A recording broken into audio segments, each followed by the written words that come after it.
Dit voel of ek julle 'n jaar laas gesien het. En is lekker. As ons bietjie met verlof is lekker. Nee, julle gaan weg op 'n Sondag en bel julle my, waar's jy? Dan is dit die een Sondag 'n maand wat jy kerk toe kom en bel jy my en vra waar's ek? Daar waar jy laas, ek grap. Dit is so voorreg om hier te wees en ek moet eerlik wees. 'n Mens mis dit. 'n Mens mis die mense en terwyl ons daar staan en ons sing the presence of hulle net welkom. Mauritius meisie. Terwyl ons daar staan en hierdie liedere sing alles the presence of God en dankie vir u heerlikheid in die plek en ek is al hoe meer bewus dis oor ons hier by mekaar kom in sy naam. Dat sy teenwoordigheid net tasbaar is vir ons elkeen. So vir elkeen wat hier is, baie dankie dat jy vanmôre opgekom het. Ons is in die wagreeks, ons is by die 4de boodskap, daar's nog een oor volgende Sondag. En vanoggend se tema sê realiseer. Nou ek wens ek kon iemand uit Amerika kry, Jean, wat ons het altyd gesê vry en klein. En dan het jy dit. En ek wens ons kon vandag 'n ou hier kry wat alles wat jy voorgebid het. As jy hier uitstap en jy raak so aan jou sak aan jou G-Wagon se sleutel. Klein gebedjies wat ek bid. En die ander sak is strandhuis. Bid ook vir dit. So check maar as jy uitgaan, vir Here iets hier gedoen het. Die wagperiode is altyd 'n moeilike periode. En toe ek bid oor hierdie realiseer aspek, toe begin die Here iets vir my oopbreek, oor dat ons baie keer eers wil getuig as dit fisies manifesteer. Maar ons kyk mis waar die eintlike realisering plaasvind binne in ons eie lewe. So kom ons lees die skrif en dan gaan ek 'n paar opmerkings maak daaroor. Die skrif is in Jesaja 61 vers 10 en 11. Hy sê ek is baie bly in die Here. My siel juig in my God, want hy het my beklee met die klere van heil, my in die mantel van geregtigheid gewikkel, soos 'n bruidegom wat priesterlik die hoofversiersel ombind, en soos 'n bruid wat haar versier met haar juwele. Want soos die aarde sy plante voortbring en soos 'n tuin sy gewasse laat uitspruit, so sal die Here geregtigheid en lof laat uitspruit voor die oog van al die nasies. Nou hierdie skrif is 'n tipiese ou vertalingsskrif wat jy lees 'n klomp woorde en ons weet nie wat jy nou net gesê het nie. Maar die Here het twee goed uitgelig vir my. Hy het gesê dit begin by die geregtigheid van God. En dis 'n Christelike woord wat so baie kan beteken, maar ook so gereeld gesê word en so min mense verstaan die woord geregtigheid. Dis maklik om te doen wat reg is in die oë van God. Maar jy sien, wat ons doen is ons wil 'n wet volg om dit te kan doen. Ons dink die heel eerste ding as ek my hart vir die Here wil gee of my lewe vir hom wil oorgee. Die eerste ding wat mense vir my sê is, pastoor, ek kry net nie tyd om Bybel te lees en te bid nie. Dan sê ek, okay, maar praat jy met die Here? Ja. Dan sê ek, okay, begin daar. Dis die belangrikste vir 'n verhouding, is om te praat. Dan begin die mense, en ek sien dit oor my 23 jaar, wanneer hulle tot bekering kom, dan begin hulle wette aanhang. En hulle wil hulle lewe self transformeer, deur om sekere wette te implementeer in hulle lewe. Geregtigheid begin nie by wette, om te doen wat reg is in God se oë nie. Geregtigheid begin uit verhouding met God. Jy sien, die wegspringblok vir realisering van 'n belofte is, jy moet gereed wees. En ons het dit gesê, laasweek het Ters gepraat, en hy het gesê, daar's goed wat jy in plek moet kry. Dit gaan oor heilig maak, dit gaan oor 'n snoeiproses, dit gaan oor 'n verandering wat plaasvind. Ek wil vir jou kom sê, dis eintlik so maklik. Om jou lewe vir die Here neer te lê, is jou nuwe begin. Julle het dit gemis. Dis nie 'n lys wette wat jou kwalifiseer nie. As jy op 'n belofte wag van die Here, begin dit nie by wette nie. Dit begin by 'n oorgawe. Jy sien, ons het gepraat oor jou pa se huis. My kinders skroom nie vir 1 sekond om by 'n, en ek het my gedra gister, die wat wou weet. Dankie Peter vir die suigstokkie. Ek het die rugby Anton oor die voetjie gekyk. My kind het 3 keer gevra, het hulle gewen? Dis hoe hard ek geskree het, maar by my huis, vir almal om my, om veilig te wees. Maar by so 'n byeenkoms reg, die kinders kom net. Ek wil vir my koffie koop, pa maar die beursie oopmaak. Ek wil vir my chip, okay, is reg. Niemand vra, is daar geld in daai beursie, waar jy dit moet uithaal? Hoekom nie? Want hulle verstaan hulle posisie.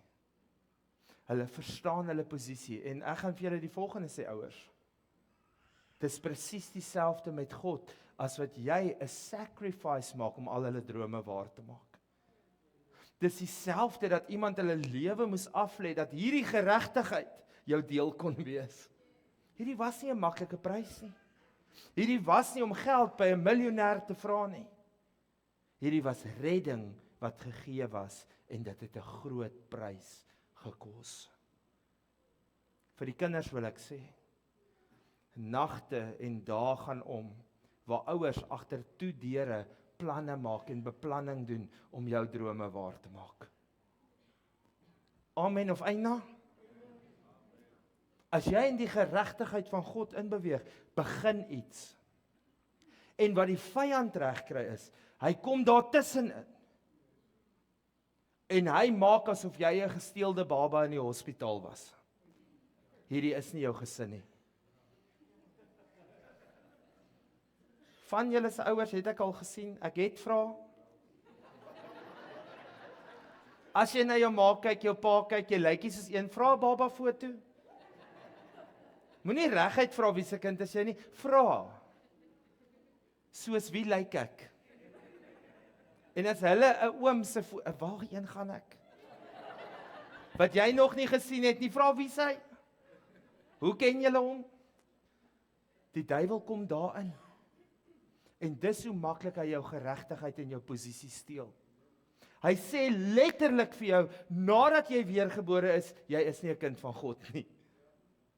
Nog voor jy uit is by daai diens, waar jy jou hart vir die Here gee, herinner hy jou, jy is nie regtig 'n kind van God nie. En waarmee kom die duiwel om hierdie geregtigheid te kom wegsteel? Hy kom met wette. Want hy bring 'n lys. Hy sê, jy is nie 'n kind van God nie, want jy lyk nie so nie, en jy lyk nie so nie, en jy lyk nie so nie, en jy lyk nie so nie. Weet jy wat gebeur?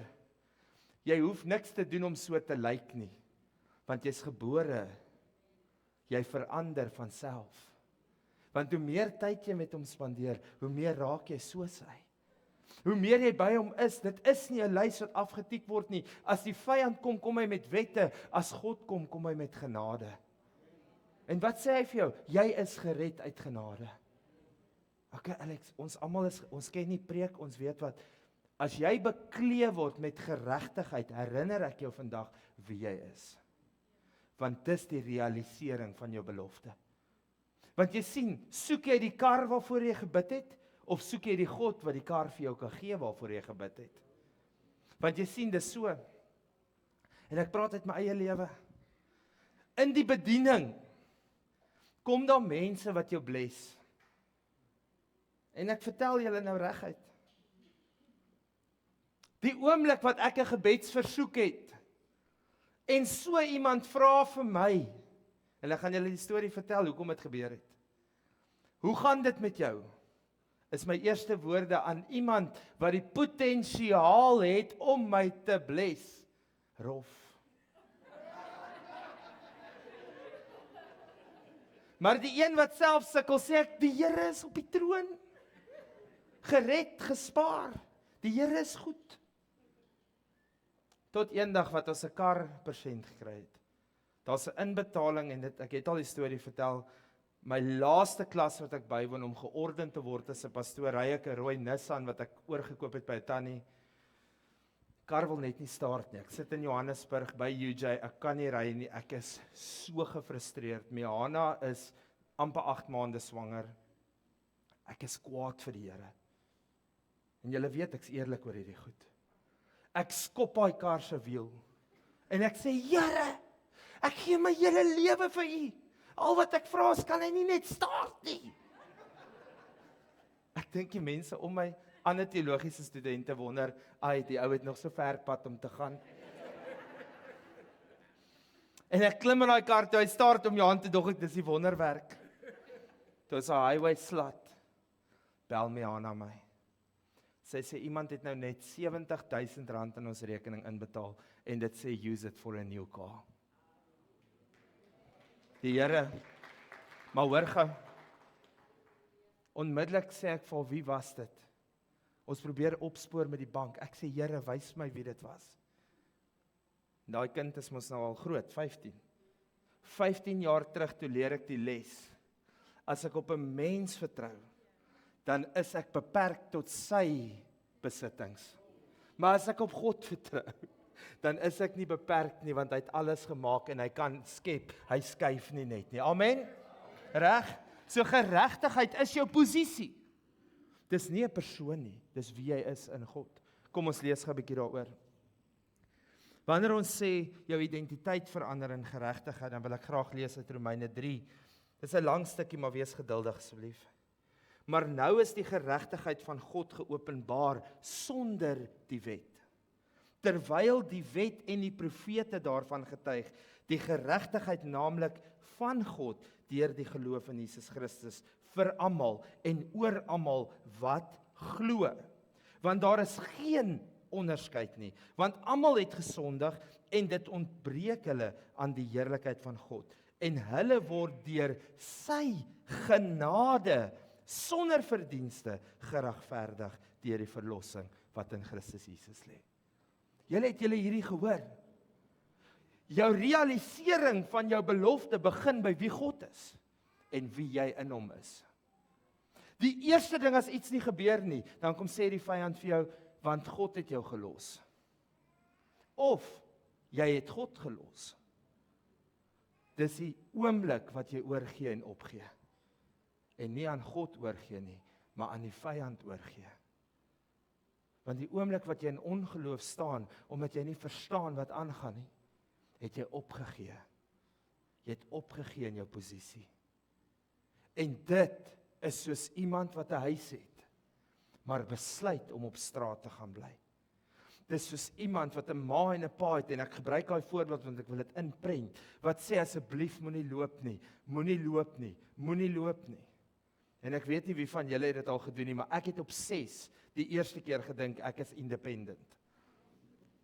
Jy het jou rugsak met 'n teddybeer en 'n swembroek, dit was in myne. En ek het geloop. Nou my familie nooi nie sommer terug nie. So my ma het gesê, Boetie moenie loop nie, my pa het gesê, as jy by daai hek uitloop, kom jy nooit weer terug nie. Maar die oomblik wat jy dink, die Here het jou gelos, gee jy daai geregtigheid oor. Maar hoor gou waarmee verduidelik hy dit.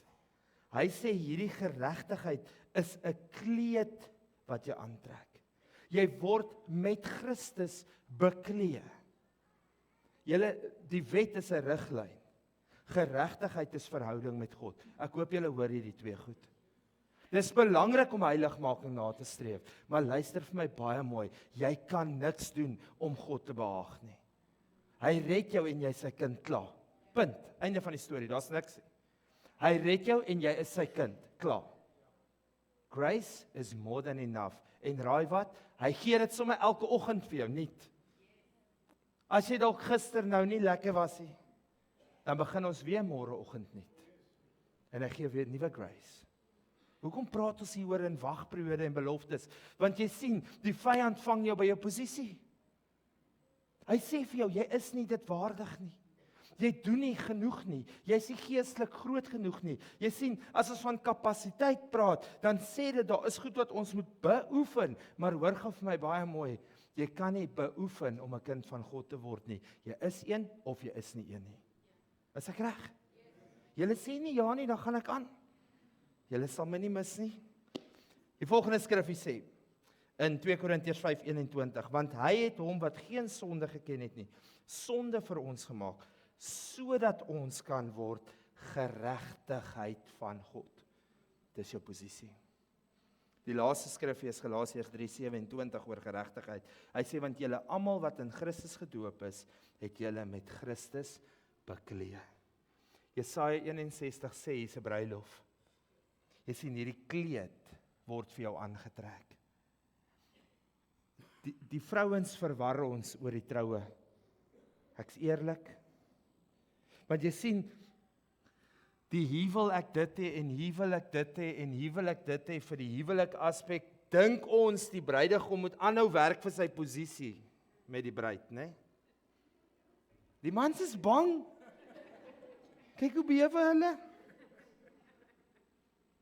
Jou posisie is die oomblik wat jy besluit het om jou vrou aan te neem en aan haar verloof te raak. Dan neem jy die posisie in om die bruidegom te word. En wanneer sy ja sê, neem sy die posisie in van die bruid. Dis hoe eenvoudig dit is. Om die kleed te kry beteken, die bruidegom, Jesus, het sy lewe afgelê om jou uit te nooi in die verloving, om jou lewe aan hom te gee. En die oomblik wat jy sê ja, word jy bekleed met wie hy is. Die oomblik wat jy ja sê, verander jou van. Jy kan nie teruggaan nie, want jy is 'n veranderde persoon. Jou wagperiode verander eers binne voor hy buite verander. En kom ons lees bietjie oor dit. Want die tweede deel van Jesaja 61 praat van saad wat geplant word en dan groei dit op. As ons kyk na vers 11. In hierdie proses van wag, begin 'n oes nie by die vrug wat aan die wingerd hang nie. Die oes begin wanneer die saad in die grond gesit word.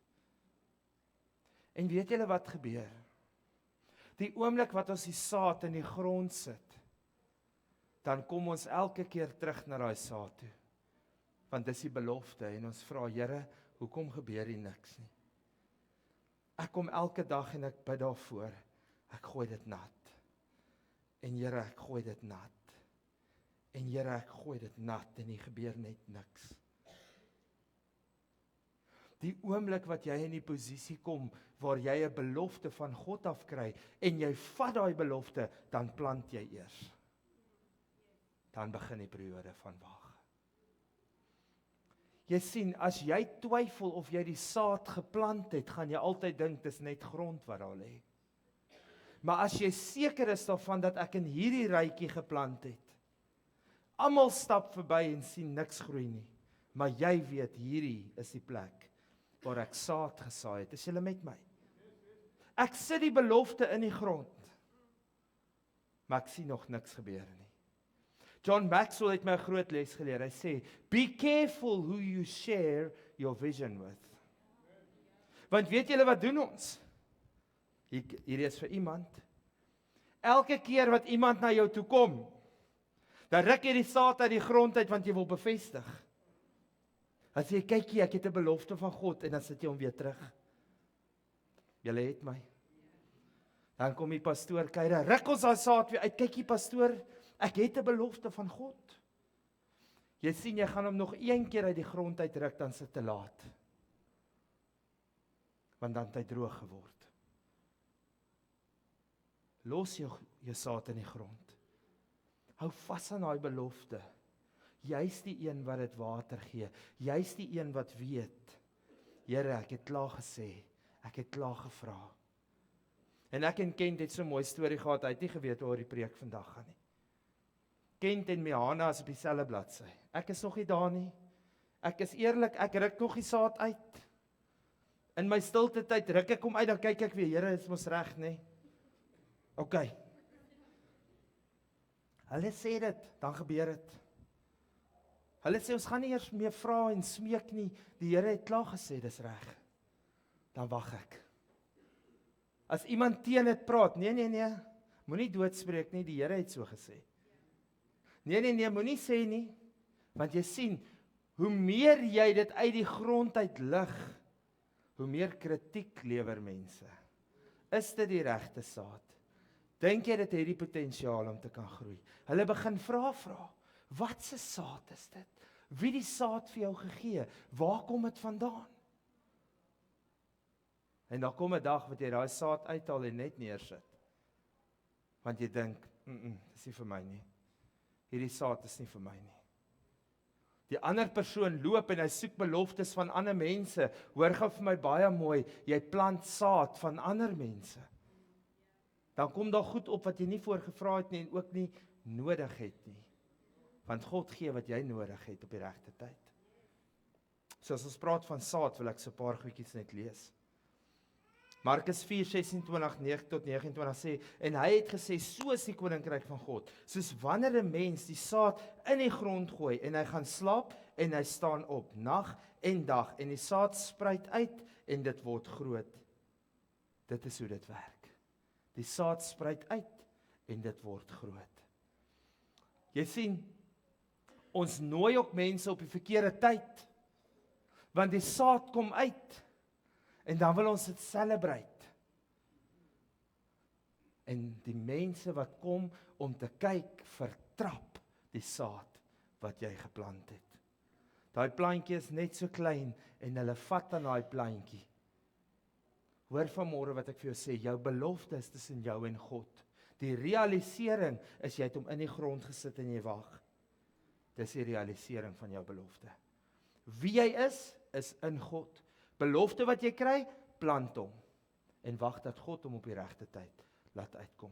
Die woord praat baie daarvan en ek skiep 'n vers in Psalm 1 sê hy dat jy sal wees soos 'n boom wat geplant is langs die waterstrome, hoor ge, en die vrug dra op die regte tyd.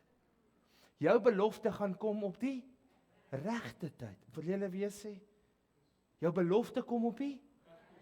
Weet jy nou net herinner die duiwel? Want jy sien, hy's eerste by jou saad. Hy's eerste hier om te kyk. En as jy nie daai belofte vat en hom plant nie, en jou geloof bysit, en jou hoop insit in Christus nie, dan gooi jy daai saad, soos die woord sê, sommer net so. Die voëls pik dit op, die teerpad. Vanmôre word ek wakker met hierdie ding van isolasie. Mense wat al op God gewag het vir 'n belofte, gaan hierdie goed verstaan. Jy gee jou lewe vir die Here. Jy reageer op die roeping wat God oor jou lewe het. God vra goed van jou. God vra, ek gee vir jou 'n bediening en ons gaan afsluit met dit. Hoekom gee ek vir jou hierdie belofte? Hoekom gee ek hierdie bediening vir jou? Hoekom voorsien ek in hierdie manier in jou lewe? Want daar's 'n doel daarvoor. In die periode van waar jy die belofte kry, waar die belofte moet realiseer, in daai tyd is baie keer die alleenste tyd van jou lewe. Kom ons gaan na geregtigheid toe. Jy sien, dis die oomblik wat jy jou hart vir die Here gee en daaroor begin getuig, dat jou vriende wegval. Want jy sien, hulle is te gewoond aan wie jy was. En hulle sal sê, jy het verander. En die eerste behoefte wat hulle het, is om kerk toe te kom om vriende te maak, maar hulle vergeet. Die een wat saam met jou Spar toe gaan ook saam met jou kerk toe. Jy sien, ons kry nie heilous as ons hier inkom nie. Ons is nie perfek in hierdie gebou nie. Maar ons kom met daai verwagting, hoekom? Want ek het my ou lewe en vriende afgelê, dan sit ek die verwagting op die kerk, om te sê ek soek nuwe vriende. Wat as ek vir jou sê, daar's 'n tyd wat jy alleen gaan wees? Want jy sien, jou vertroue moet op God wees, en nie op mense nie. Jy het eers op hierdie klomp vertrou om jou gelukkig te maak, en nou skuif jy daai pakkie net so oor. Ja, hierdie is 'n gemeenskap. Ja, hierdie is 'n veilige plek. Nou die dag het iemand vir my gevra, hoe kan hy betrokke raak in die gemeente? Toe sê ek, mense wat na hierdie gebou toe kom, van hulle is so eensaam. Al wat ek jou vra is, kom 10 minute vroeër kerk toe, en loop van sitplek tot sitplek. Begin net die mense groet wat jy ken. Hoor gou my hart, daar is 'n behoefte. Maar moet asseblief nie jou vertroue in daai mense sit nie. Want dan bel julle my nou weer. En sê, pastoor, daai een wat saam met ons kerk toe kom, hulle groet my nie in die dorp nie. Gewoonlik trap ek mos nou die een uit wat groet. Want jy sien, wanneer mense aan boord kom, dan verander ons die belofte wat God vir ons gee. Daai tyd is isolasie. Daai tyd is 'n alleentyd van vorming. Moenie dit vir iemand anders gee om dit in jou lewe te doen nie. Doen dit vir jouself, saam met God. Ek onthou in die tyd wat ons hierdie kerk gebou het. Ons het hierdie gebou met R230,000 in die rekening vir stoele. Tannie Ans, toe sê ek vir die kerkraad meer as genoeg geld. En ek gaan julle stoele koop. Toe ons die bome afsny, het die hele dorp kom vra wat gebeur nou en het hulle my uitgetrap hoor. Toe breek ons die mure af wat hier om die kant is. Toe word ek weer gebel. En mense wat eers die kerk gaan, die kom trap my uit oor wat hier gebeur. Maar ek onthou vir 18 maande het ek elke oggend Vida Kafee toe gery. Ek het my koppie koffie gekoop en ek het op hierdie grond waar julle nou sit, so vinger alleen geloop en bid. Elke oggend vir 18 maande. Party oggende het ek hier geloop en juig oor geld wat voorsien was, oor 'n muur wat opkom om Abraham. Ander oggend het ek hier geloop en huil, want daar is nie geld nie en die volgende persoon moet betaal word. Maar hierdie was 'n belofte wat ek van God af gekry het. En ek moes hom plant en ek moes wag. In hierdie tyd het ek nie almal om my gebring nie. Ek het geestelik so gestaan om hierdie pad te stap. Ja, die kerkraad was daar, oom Abraham was daar, die mense was almal daar om te ondersteun, but spiritually, this was my battle. Hou op om 'n army bymekaar te maak, hulle gaan jou lewe vernietig. Want jy sien, die oomblik wat ons alleen is in jou isolasie, draai jy heel eers na die persoon toe by wie jy was. Ek sê vanmôre, as jy terugdraai na die persoon toe by wie jy was, gaan jy word wie jy was.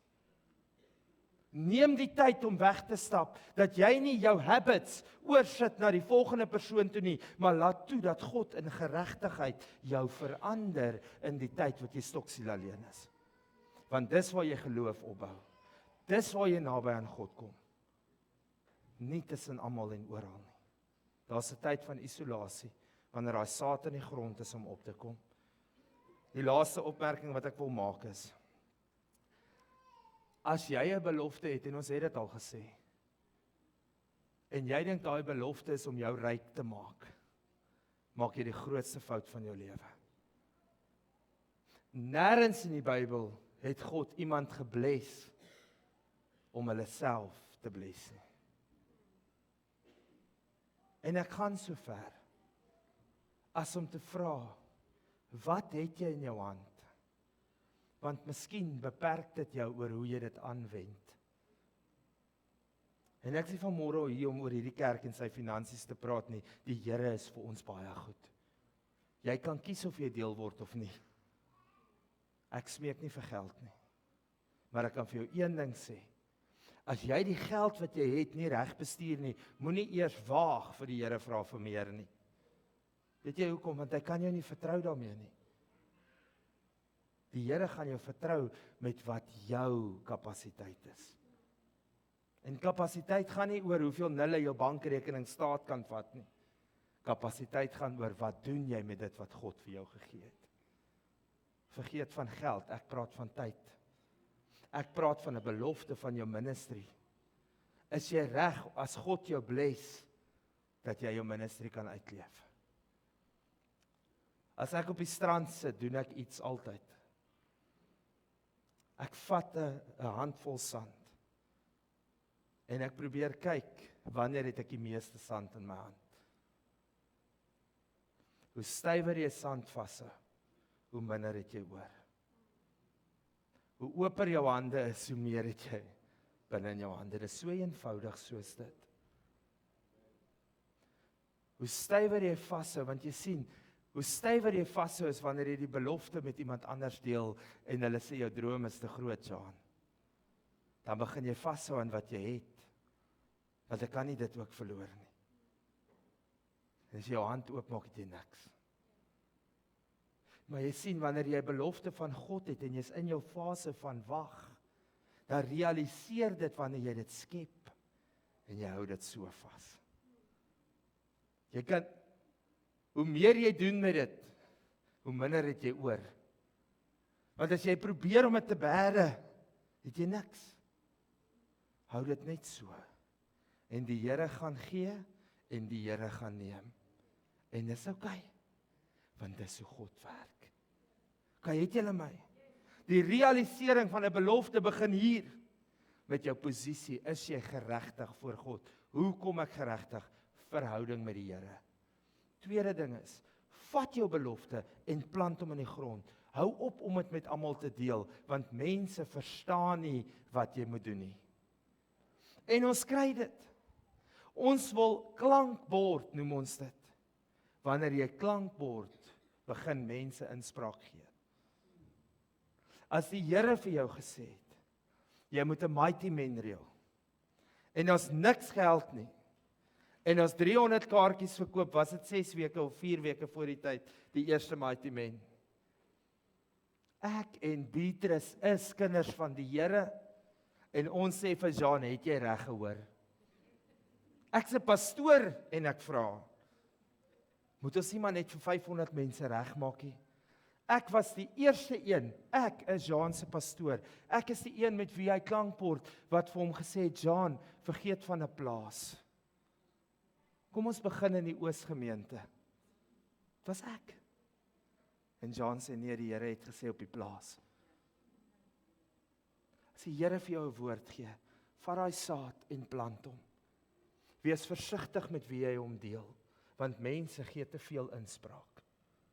Hou op om hom uit te haal en in te sit, uit te haal en in, los hom. Kyk hoe die Here hom laat groei. En wanneer hy groei, kom sê ek vir jou, dis nie vir jouself nie.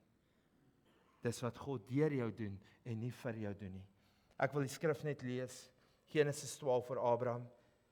En die Here het aan Abraham gesê, gaan jy uit jou land uit en jou familie en uit jou familie, uit jou vaderhuis na die land wat ek jou sal wys, en ek sal jou 'n groot nasie maak, en ek sal jou seën en jou naam so groot maak, dat jy 'n seën sal wees. En wat word ons vandag genoem? Father Abraham had many sons. Nee, hier is ons. Reg, dankie drummer, jy het my gehad daarso, nee. Dis hoe groot sy naam is. Vandag wil ek vir jou sê, die wagperiode se realisering is nie die Mercedes in jou driveway nie. Dis dat jy kind van God geword het en jy kwalifiseer vir al die beloftes wat hy vir jou wil gee.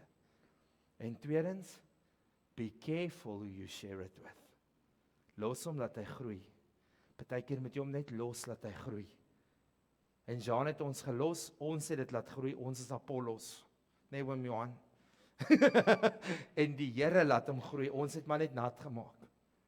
En hier is ons weer op die brink van 'n mighty man. En ons sien weer uit, dat duisende mans hulle lewe vir die Here kom gee. Want daai man het 'n woord gehad.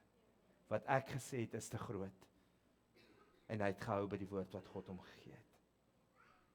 So ek nooi jou uit vanmôre. As jy 'n belofte van God af het, wees versigtig.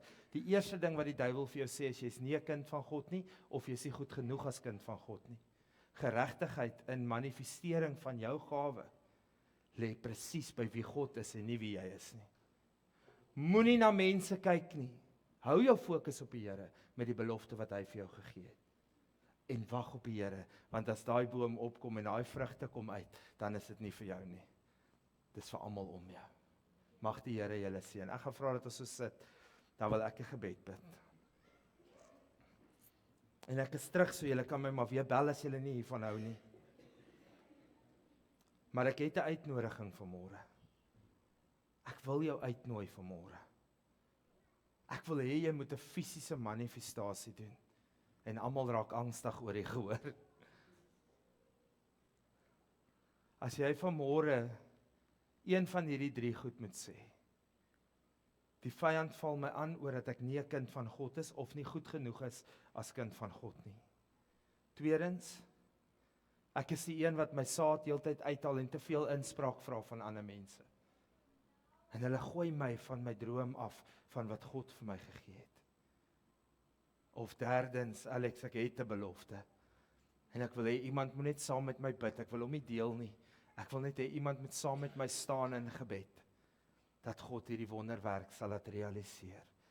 Die Here wys vir my baie pertinent, jy het die saad in die grond gesit, en jy wag, maar jy sien nog niks nie. Jy het geloof op 'n goeie dag, maar jy wil opgee op 'n slegte dag. As jy een van daai 3 mense is, wil ek hê jy moet gou opstaan in jou sitplek. Ek wil jou graag insluit by die gebed. Staan op en sê, ek is 'n kind van God. Ek is goed genoeg in sy geregtigheid. Hy het 'n duur prys betaal, dat ek deel van hom kan wees. As jy sê, ek het 'n belofte, Alex, ek wil hê jy moet saam met my bid. Staan op in jou sitplek, asseblief. Ons wil saam met jou bid. Dis baie spesifiek. As jy vanmôre sê, weet jy wat, Alex, ek het hierdie belofte met te veel mense gedeel. Ek het so ver gegaan, ek het oorgegee aan die mense. En ek het my belofte laat gaan. Mense het gesê, dis te groot. En ek het dit geglo. As dit jy is, staan ge op in jou sitplek asseblief. Dankie Here. Dankie Here, dankie Here, dankie Here. Dankie Here. Here, my gebed vanmôre is baie spesifiek. Ek bid vir elkeen by wie die vyand wil kom steel, slag en verwoes. Wat met 'n leuen kom wat sê jy is nie goed genoeg nie. Wat met 'n leuen kom en sê jy is nie gered nie. Ek kom bid, Here, dat U vir hulle oor en oor sal bevestig dat hulle goed genoeg is. Dat hulle kinders van U genoem word, nie deur die wet nie, maar deur genade het U hulle gered. Here, ons kom Psalm 118 vers 8 wat sê dat ons nie skuiling by mense moet vind nie, eerder by U, Here. Ons kom gee onsself oor aan U, Here. En ons kom sê, Here, ons wil net op U vertrou. Dat U die paaie gelyk maak voor ons, Here, wil ons met ons hele hart ons vertroue terugsit op U. Here, elke leuen wat mense gebring het om ons droom van ons af weg te vat, kom kanselleer ons en ons sê, Here, ons glo dit nie meer nie. Ons glo wat God sê, nie wat God se mense sê nie, Here. En dan, Here, kom bid ek en ek kom vra dat elkeen wat 'n belofte het vanmôre, wat dit in hulle hand vashou en wat weet U is besig om iets te doen, Here, ek kom bid dat U hoop en vertroue sal herstel, dat U sal kom om geloof op te wek in hulle harte, Here, that the gift of faith will operate within them, that every time they speak or think about that God, your faith will overwhelm them and that they will know exactly that the word you gave them will come to fulfillment and you will do far above, exceedingly more than what they could think or dream or pray for. And we thank you for that in Jesus' name.